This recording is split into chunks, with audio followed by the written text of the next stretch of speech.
Let me share something जो सदगुरु ने रिसेंटली रॉ टॉक्स पॉडकास्ट में बोला। उन्होंने बहुत कामली बात की, ना गुस्सा ना इमोशन, बस ऑनेस्टली। उन्होंने बताया कि आज नियर बाय एयरपोर्ट से ट्रैवल करने वाले लगभग 17% लोग किसी ना किसी तरह से ईशा के प्रोग्राम्स या एक्टिविटीज से कनेक्टेड होते हैं। और ये नंबर खुद में दिखाता है कि ये मूवमेंट कितना बड़ा हो चुका है।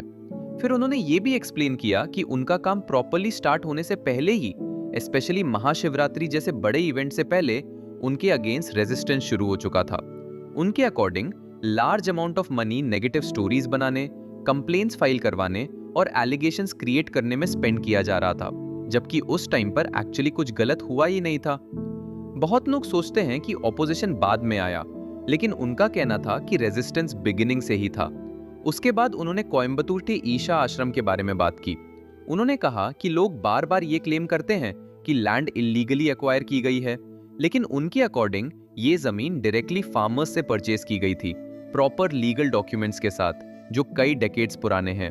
फिर भी वही एलिगेशंस हर साल वापस आ जाते हैं, ना कोई नया प्रूफ, ना कोई नई बात, बस वही स्टोरी रिपीट होती रहती है। उन्होंने एलिफेंट कॉरिडोर इशू के बारे में भी क्लियरली बोला।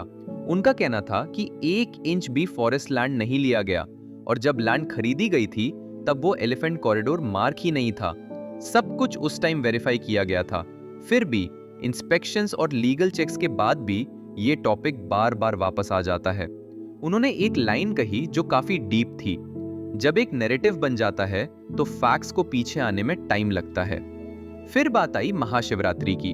उन्होंने बताया कि आज 8 लाख से ज्यादा लोग फिजिकली कोयम्बतूर आश्रम में अटेंड करते हैं, और टेंस ऑफ मिलियंस लोग दुनिया भर में ऑनलाइन और टीवी पर देखते हैं। उनके अकॉर्डिंग इसका ओवरऑल रीच कभी कभी दुनिया के सबसे बड़े ग्लोबल ब्रॉडकास्ट के बराबर या उससे ज्यादा भी हो जाता है। और सबसे इंटरेस्टिंग बात यह है, ये कोई कॉन्सर्ट नहीं है, ना मूवी स्टार्स, ना क्रिकेट, ना प्राइज मनी, फिर भी लोग इतनी बड़ी संख्या में आते हैं। उन्होंने बताया कि जब महाशिवरात्रि शुरू हुई थी तब सिर्फ 70 लोग अटेंड करते थे, और आज वो एक छोटे से गैदरिंग से बढ़कर दुनिया के लार्जेस्ट पीसफुल स्पिरिचुअल इवेंट्स में से एक बन चुकी है। उन्होंने ये भी बोला कि इतनी बड़ी क्राउड को सेफली मैनेज करना कितना चैलेंजिंग होता है। कुछ सिचुएशंस ऐसी भी आई जहां सिक्योरिटी बहुत इंपॉर्टेंट हो गई, क्योंकि उनके अकॉर्डिंग कुछ लोग जो इवेंट के अगेंस्ट थे वो डिस्टर्बेंस क्रिएट करना चाहते थे, और फॉरेस्ट एरिया के पास अगर कोई भी अनएक्सपेक्टेड चीज हो जाए तो लाखों लोगों के बीच पैनिक हो सकता है। इसलिए उनका कहना था कि डिसिप्लिन, प्लानिंग और सेफ्टी सबसे ज्यादा जरूरी हो जाती है। एंड में उन्होंने एक बहुत सिंपल लेकिन पावरफुल बात कही।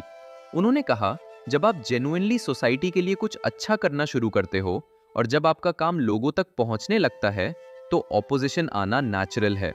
अगर आप कुछ नहीं करते तो कोई अपोज नहीं करता, लेकिन जैसे ही आपका काम मिलियंस तक पहुंचता है, रेजिस्टेंस शुरू हो जाता है।